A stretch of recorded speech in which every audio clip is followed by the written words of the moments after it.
Every home for Christ ان کے ادارے کا نام ہے. 18 سال سے یہ خداوند کی خدمت کر رہے ہیں اور ان کا بوجھ پاکستان میں ہر وہ جگہ ہے جہاں پر ابھی تک انجیل کی بشارت نہیں ہو سکی. یہ نوجوانوں میں خدمت کرتے ہیں اور ان کو تیار کرتے ہیں کہ وہ خداوند کے کلام کی خوشخبری دلیری سے دوسروں تک پہنچا سکیں. آئیے آج ہم بردر نثار کے ساتھ خدا کے کلام کی باتیں کریں گے. اور ابھی میرے سامنے ان کی کتاب بھی پڑھی ہوئی ہے، رہائی اور نشو و نما. چونکہ ہمارا ایک پروگرام رہائی کے تعلق سے ہے اور پھر ہم چاہتے بھی یہی ہیں کہ ہمارے نوجوانوں کی اسپرچول جو گروتھ ہے، نشو و نما ہو. تو آج کا پروگرام بڑا زبردست ہونے والا ہے کیونکہ ہم خدا کے کلام کی باتیں بھی سیکھیں گے اور نوجوانوں کے لیے بھی حوصلے اور تقویت کی بات ہوگی. Brother Nisar, welcome to the show. جی تھینک یو. کیسے ہیں آپ؟ خدا ان کا شکر ہے، میں بالکل ٹھیک ہوں. میں خدا کا بھی شکر گزار ہوں اور آپ کا بھی اور ایز اے ٹی وی کی ساری ٹیم کا بھی شکر گزار ہوں کہ جنہوں نے یہ موقع دیا کہ ہم سب مل کر بیٹھ کر خدا کی باتوں کو شیئر کر سکیں. تو کچھ اپنی خدمت کے تعلق سے آپ آغاز میں بتائیے. جی جیسا کہ بھائی صاحب نے تعارف کرایا کہ میرا نام بردر نثار ہے اور ایوری ہوم فار کرائسٹ ہماری ایک مشنری مسیح تنظیم ہے جو مسیح لٹریچر کے ذریعہ سے ڈور ٹو ڈور پورے پاکستان میں لٹریچر کے ذریعے سے ایونجلزم خدمت کرتے ہیں ہم لوگ. اور ہم تمام چرچز کے ساتھ مل کر خدمت کرتے ہیں. اور ہم جس طریقے سے جگہ بجگہ ہر ایک گاؤں، شہر، محلہ، دیہات تک خدا کے کلام کو جب لے کر ہماری ٹیمیں پہنچتی ہیں تو وہاں پہ ہم دیکھتے ہیں کہ جو مسیح کلیسیا کے نوجوان ہیں جس طریقے سے ان کی کنڈیشن ہوتی ہے، کوشش ہوتی ہے ہماری کہ ہم اکارڈنگ ٹو بائبل ان کو اسی طریقے سے تیار کریں، ان کی رہنمائی کریں تاکہ وہ مسیح میں گروتھ کریں اور روحانی ترقی کریں. آپ مجھے بتا رہے تھے جس طور پر کہ کئی ایسی جگہیں ہیں جہاں آپ جاتے ہیں اور آپ دیکھتے ہیں کہ پادری صاحبان کا پہنچنا اس جگہ پر مشکل ہوتا ہے، تو آپ اسی کمیونٹی میں ایک چھوٹا بائبل ٹریننگ سکول بنا کر وہاں کے نوجوانوں کو تیار کرتے ہیں. تو کیسے یہ خدمت آپ کر رہے ہیں اور کہاں کہاں آپ نے اس خدمت کو جو ہے وہ پہنچایا آج تک؟ جی پہلی بات خدا کا فضل ہے کہ یہ ہماری خدمت پورے پاکستان میں ہے اور پاکستان کے زیادہ تر دور دراز علاقہ جات ہیں جہاں پہ خادم بہت کم پہنچ پاتے ہیں. تو ہماری کوشش ہوتی ہے کہ وہاں پہ ہم کرائسٹ گروپ تیار کیا جائے. ہم نوجوانوں کو لیتے ہیں، ان کے ساتھ بیٹھ کر بات چیت کر کے تاکہ وہ ان کو پھر ذہنی طور پہ تیار کرتے ہیں ہم کہ وہ خدا کے کلام کو سیکھنے کے لیے سب سے پہلے تیار ہوں. کیونکہ ہمارے نزدیک سب سے پہلی ترجیح اس بات کو دی جاتی ہے کہ ہم میں سے ہم جتنے بھی مسیح ہیں، جتنے مسیح گھرانے ہیں، نوجوان ہیں، ان کو خدا کے کلام کو سیکھنا چاہیے. بالکل ٹھیک ہے. اور یہ بہت ضروری ہے. سارے کام بعد میں جس طریقے سے ماں باپ یہ چاہتا ہے کہ ان کے بچے جسمانی نشو و نما بہتر طریقے سے کریں یا بہتر ایجوکیشن حاصل کریں، تو اسی طریقے سے ہم یہ سمجھتے ہیں کہ جسمانی ایجوکیشن کے ساتھ ساتھ ان کو بائبل مقدس کی تعلیم بھی بہت زیادہ ضروری ہے. اور ہم پھر کوشش یہ کرتے ہیں کہ ہم وہاں پہ جو موجودہ علاقے کے نوجوان ہوتے ہیں ان کو ہم ذہنی طور پہ تیار کرتے ہیں کہ وہ خدا کے کلام کو سیکھنے کے لیے تیار ہوں. پھر وہاں سے ہم لوگ ان کو اکٹھا کرتے ہیں، اس کو ہم کرائسٹ گروپ کا نام دیتے ہیں.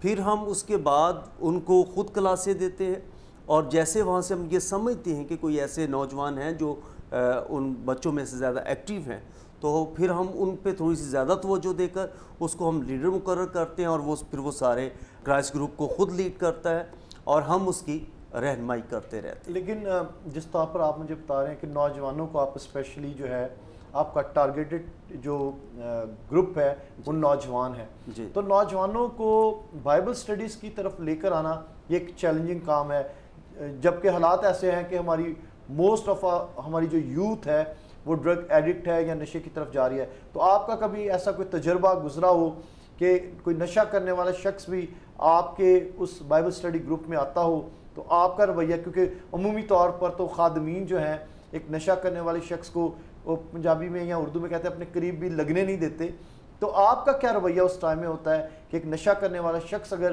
آپ کو مل جائے تو کیا آپ سمجھتے ہیں کہ وہ شخص جو بیکار، وہ شخص جو معاشرے کا کٹا ہوا حصہ، وہ شخص جو شاید بیڈ سمجھا جاتا ہے، کیا وہ خداوند کی بادشاہت کے لیے استعمال ہو سکتا ہے؟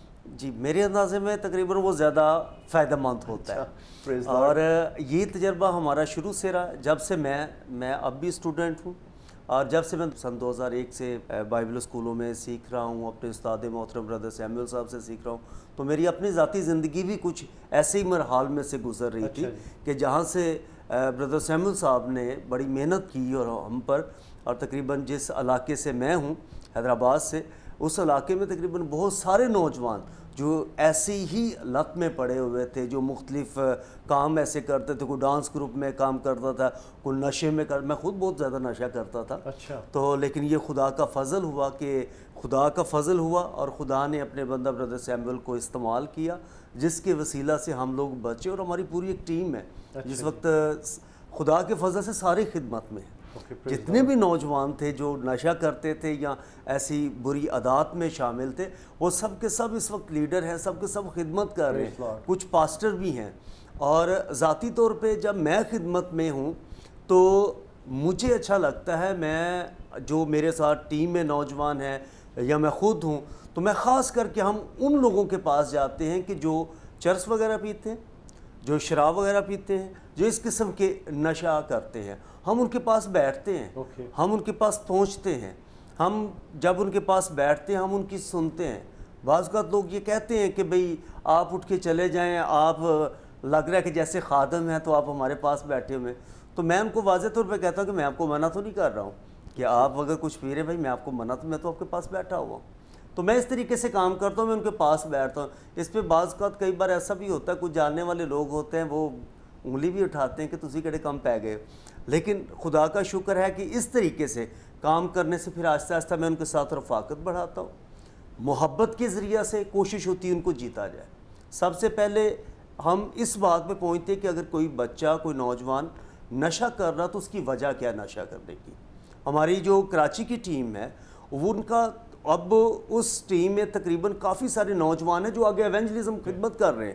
یہ سارے وہ تھے جو پلوں کے نیچے بیٹھ کے انجیکشن لگاتے تھے، جو بہت مختلف قسم کے نشہ جات کرتے تھے. تو خدا کے فضل سے وہاں تک جو ٹیمیں پہنچی ہیں ان کو محبت سے جیتا ہے، ان کا جو علاج وغیرہ میڈیسن وہ دی ہے ان کو، اور اس کے بعد جو ہے کہ ساتھ ساتھ میں خدا کی کلام کو ان کو سکھایا اور ان کو خدمت میں لے کر آئے. آمین، پریز دی لارڈ. مجھے برادر نثار یہ بتائیں کہ ایک نشہ کرنے والا شخص، چونکہ آپ خود ایک نشے کے عادی رہے ہیں، ایک نشے کے عادی شخص کو کون سا پہلا چیلنج آتا ہے کہ جب وہ اس کو مسیح کے بارے میں بتایا جائے تو کون سی وہ ہرڈل ہے کہ وہ اس کو مسیح کی پہچان ہونے نہیں دیتی؟ 2-3 چیزیں اس میں خاص میں جس بات کو سامنے رکھتا ہوں سر، میں یہ سمجھتا ہوں کہ نشے والے کی، ہر بندے کی ایک الگ الگ پرابلم ہے. جی جی. کہ سب سے پہلے ہمیں یہ دیکھنا پڑے گا کہ نشے میں آیا کیوں ہے. آج اگر ہمارے ہاں نشے کا جو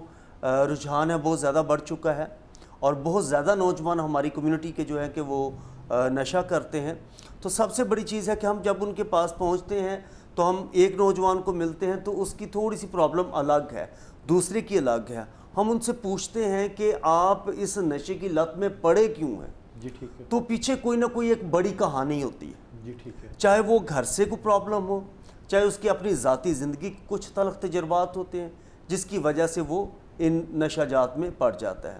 تو سب سے پہلے جو میں جہاں تک سمجھتا ہوں کہ جتنے لوگوں نے خوشی سے ہمیں قبول کیا ہے، تو جو میری اسٹریٹجی رہی ہے وہ یہ ہے کہ میں زیادہ ان کے ساتھ جب محبت سے ایک دوستانہ طریقے سے ان سے بات کر، تو میں نے کبھی اس پہ فتویٰ نہیں لگایا تو گناہ کرنے آئی، تو مر جائے گا یہ کر، نہیں. میں آہستہ آہستہ ان کے ساتھ محبت بڑھا کر آہستہ آہستہ ان کے ساتھ پھر رفاقت بڑھاتے ہیں، اور پھر محبت کے ساتھ اس کو پوچھتے ہیں، اندر کی باتیں نکالتے ہیں کہ کیا ہوا کیا. یہاں پر جو مجھے چیز آپ کی بات سے ایک سمجھ لگ رہی ہے کہ نشہ کرنے والوں کو ایکولی ٹریٹ نہیں کرنا چاہیے. جی.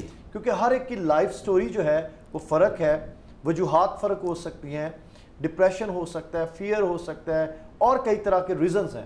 سو یہاں پر جو امپورٹنٹ چیز ان سارے ڈفرینسز میں الگ الگ وجوہات تو ہو سکتی ہیں، لیکن ان کو ٹھیک کرنے کا کاز ایک ہی ہے، وہ ہے محبت.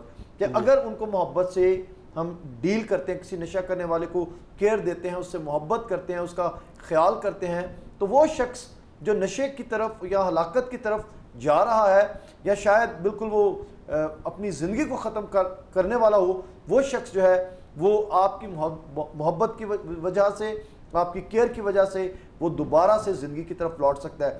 بھائی نثار کی بھی شخصی زندگی ایسی، اور یہ مجھے بتا رہے تھے کہ آپ کا کوئی شخص جو شراب نوشی کرتا تھا اور ایجوکیٹڈ بھی نہیں تھا، اس کی تھوڑی کہانی آپ بتائیں۔ جی، جب ہماری جو کلاسیں چل رہی تھی تب ہمارے ساتھ نوجوان تھا مقصود بھائی اور شہزاد بھائی، ابھی بھی میرے ساتھ وہ خدمت میں ہیں، کراچی ٹیم کو وہ لیڈ کر رہے ہیں۔ اچھا، اور کافی ہم جو اپنے ایک ایریا کے ہم لوگ تھے، میں خاص کر کے اس بچے کی بات کر رہا ہوں کہ جو پڑھ لکھ بھی نہیں سکتا تھا، لیکن ایسا ہوا کہ جب ہم اس کے پاس پہنچے، ہم نے ان کو تربیت کی، آہستہ آہستہ اس کو بلانا شروع کیا، وہ کلاس میں آئے اور خدا کے کلام کو سیکھنا شروع کیا، اور سیکھنے کے ساتھ ساتھ تقریباً 1-2 سال وہ سیکھنے کے دوران بھی نشہ کرتا رہا۔ اوکے، جب تک وہ خدا کا کلام بھی سیکھ رہا تھا، ہفتے میں کلاس بھی لے رہا تھا، اور چرچ میں بھی وہ سنڈے کو ریگولر جا رہا تھا، لیکن اس کے باوجود وہ نشہ بھی کرتا تھا۔ ٹھیک ہے۔ لیکن جو ہمارے استاد محترم تھے برادر سیمول صاحب، انہوں نے کبھی بھی اس کو یہ منع نہیں کیا تھا کہ بھئی آپ نشہ،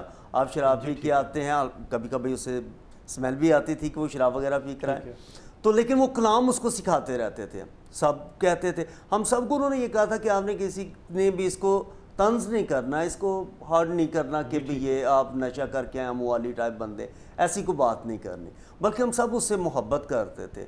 تو ایسا ہوا کہ وہ خدا کے کلام کو سیکھتے سیکھتے ایک دن اس نے پھر سب کے سامنے یہ اقرار کیا کہ میں 2-2.5 سال سے کلاس میں بھی آ رہا ہوں، میں سنڈے کو چرچ بھی جاتا ہوں، اس کے باوجود میں نشہ کرتا تھا، لیکن میں بہت بڑے غلط ٹریک پہ تھا۔ آج میں نے عہد کر لیا ہے کہ آج کے بعد میں ایسی کوئی چیز نہیں کروں گا۔ اس کو نہ کسی میڈیسن کی ضرورت پڑی، نہ کسی بھی چیز کی، صرف خدا کے کلام نے اس کی زندگی کو تبدیل کیا۔ تو آج خدا کے فضل سے جب وہ خدا کے کلام کو بیان کرتا ہے زبردست طریقے سے، اور خدمت میں بھی ہیں، خدمت بھی کر رہے ہیں۔ ناظرین، آپ نے بھائی نثار کی جو بات سنی ہے، اگر آپ نے غور کیا ہو تو ایک ایسے شخص کی وہ کہانی بیان کر رہے تھے جو بالکل ان ایجوکیٹڈ تھا، پڑھا لکھا شخص نہیں تھا، لیکن آج وہ خداوند کی خدمت کر رہا ہے اور بہت سی روحوں کو بچا رہا ہے۔ کئی ایسی چیزیں ہیں جو آن کیمرہ ہم نہیں بتا سکتے کہ وہ کون سی اسٹریٹجی اور کون سے طریقوں سے بہت سے لوگوں کو جو مسیح کو نہیں جانتے تھے یا جنہوں نے کبھی مسیح کے بارے میں نہیں سنا تھا، اس شخص کے وسیلہ سے جو نشے کی حالت میں اپنی زندگی برباد کر رہا تھا، جس کو اپنی زندگی کی قیمت معلوم نہیں تھی، لیکن جب وہ ٹھیک ہاتھوں میں گیا، جنہوں نے اس کو تراشا، اس کو تیار کیا اور اس کو زندگی کی قیمت بتائی، تو اب وہ خداوند کی بادشاہت کے لیے زندگیاں جیت رہا ہے۔ ایسے ہی بھائی نثار کے ساتھ مل کر ہم لوگ کوشش کر رہے ہیں کہ وہ لوگ جو نشے کے عادی ہیں ان کو اپنے سینٹر میں رکھ کر ہم مسیح کی پہچان دیں، ان کی تربیت اور تعلیم کریں، اور اس کے بعد ہم ان کو اس خدمت کے لیے تیار کریں کہ وہ فیلڈ میں جائیں اور مسیح کے نام کی گواہی دیں اور لوگوں کو بچا سکیں۔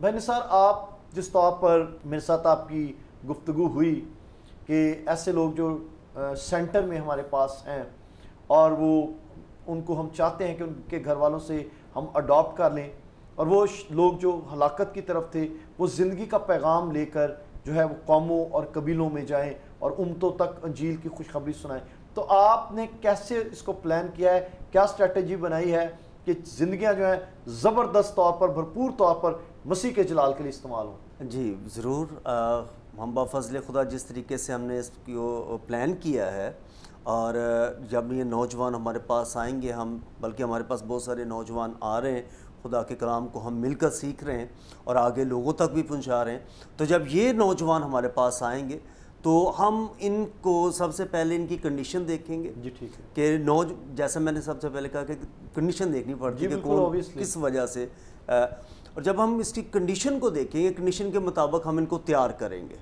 اور تیار کرنے کے بعد ہم ان کو خود اپنے ساتھ فیلڈ میں لے کے جائیں گے، اور بفضل خدا ہمارا ایمان ہے کہ یہ نوجوان جو یہاں پہ جن کا علاج چل رہا ہے، اور اس کے بعد جب یہ آئیں گے بائبل مقدس کو سیکھیں گے، اور آپ 2-4 ماہ کے بعد 6 ماہ کے بعد دیکھیں گے آپ کو زبردست سورما ملیں گے۔ پریز دی لارڈ۔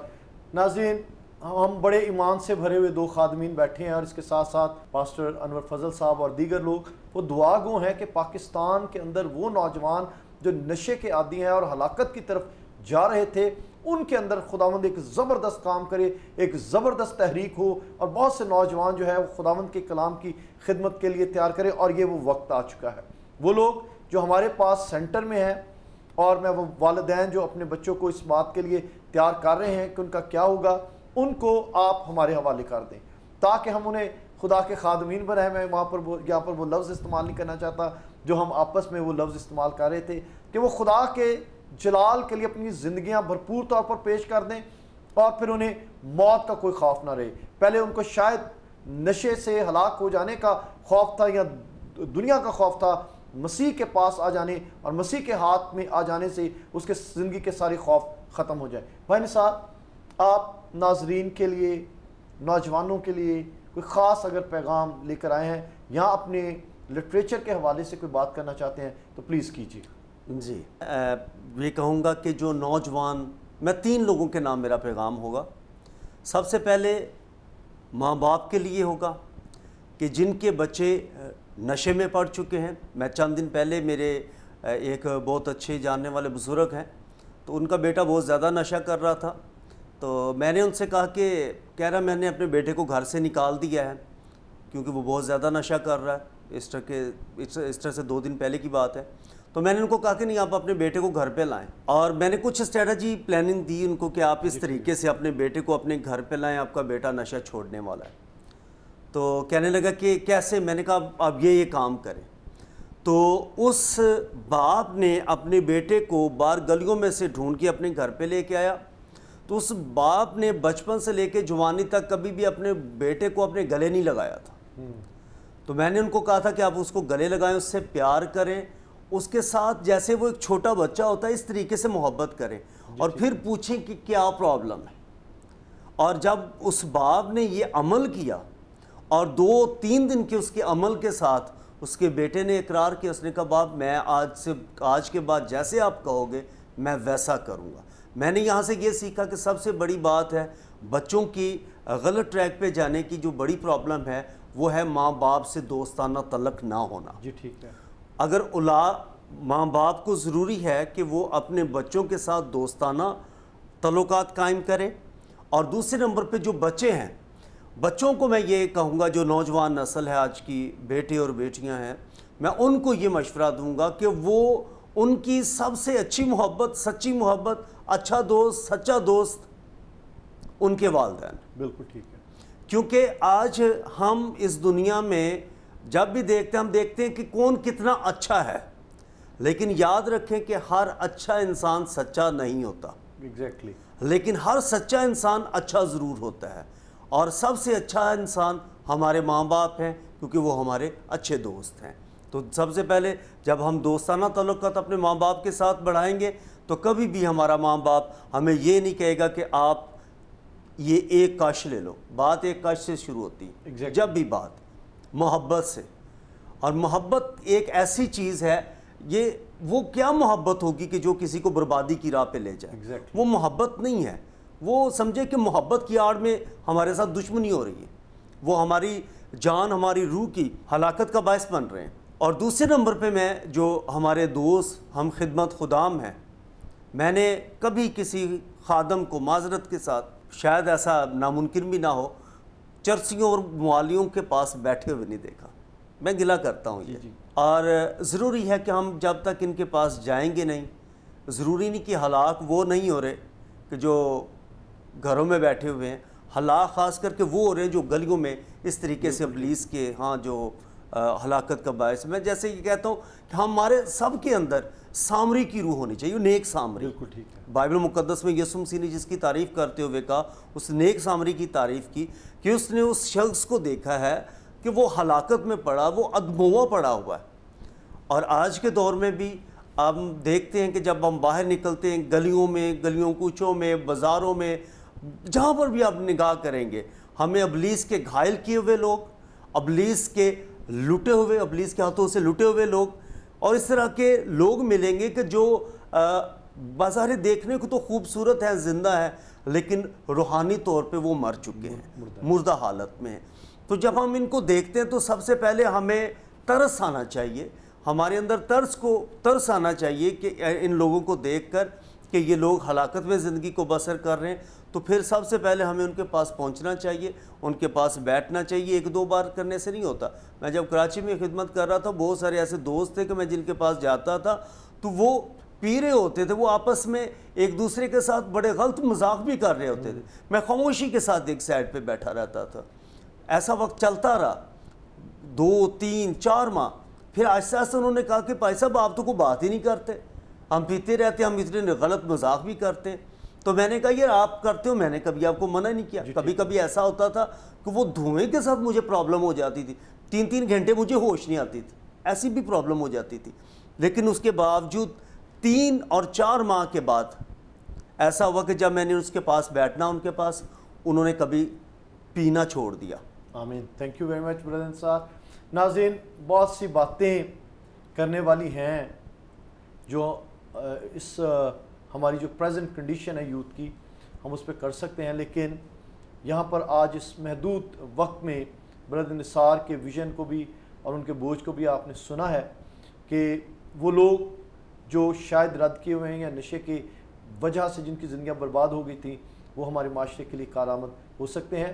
اور بردر نثار کے ساتھ مل کر اور ان کی ٹیم کے ساتھ مل کر ہم لوگ کوشش کر رہے ہیں کہ وہ لوگ جو نشے کے عادی ہو گئے تھے ان کو ہم خداوند کی خدمت کی طرف راغب کر سکیں تاکہ ہمارے مسیح کا نام جلال پائے. ہمارے لیے دعا کرتے رہا کریں. رہائی ٹیم جو ہے اس کو آپ کی دعاؤں کی ضرورت ہے تاکہ ہم نشے کے عادی نوجوانوں کو خداوند کے پاس لا سکیں. God bless you. اپنا بہت سا خیال رکھیے گا. Take care. رہائی بدلو زندگی.